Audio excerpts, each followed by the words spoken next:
Science ફેકલ્ટીના result તેમજ બંધ જીમને પુનઃ શરૂ કરવા વિદ્યાર્થીઓએ ફેકલ્ટીના ડીનને રજૂઆત કરી હતી।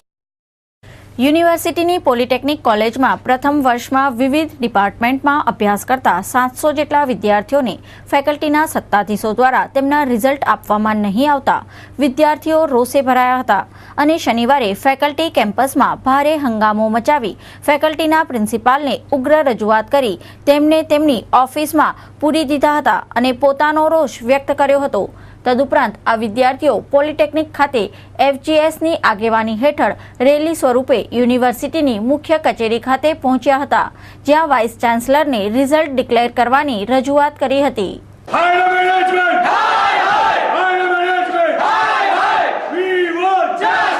કે સાયન્સ ફેકલ્ટીનું રિઝલ્ટ જે પાછલા 70 દિવસથી જાહેર કરવામાં નથી આવ્યું, પરંતુ યુનિવર્સિટી નિયમો મુજબ 45 દિવસમાં રિઝલ્ટ જાહેર કરવું જરૂરી છે।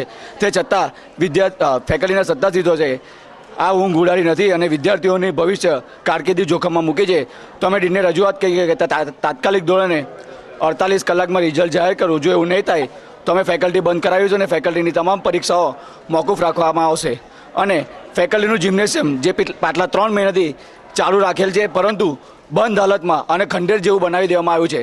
ફેકલ્ટીના જિમ્નેશિયમને કોઈ વહીવટ કરતા નથી અને જે ફેકલ્ટીના ડીન ઓફ સ્પોર્ટ્સ છે તે કોઈ જવાબદારી લેવા સંભાળતા નથી। તો અમે આજે આવેદનપત્ર આપીને એ પણ કીધું છે કે ફેકલ્ટીનું આ જિમ્નેશિયમ જે રૂપિયા 3 લાખના ખર્ચે બન્યું છે તો એમાં વિદ્યાર્થીઓના જ રૂપિયાનો ભોગ લેવાયો છે। તો આ જિમ્નેશિયમ તાત્કાલિક ધોરણે જલ્દીથી જલ્દી ચાલુ કરવા વિનંતી।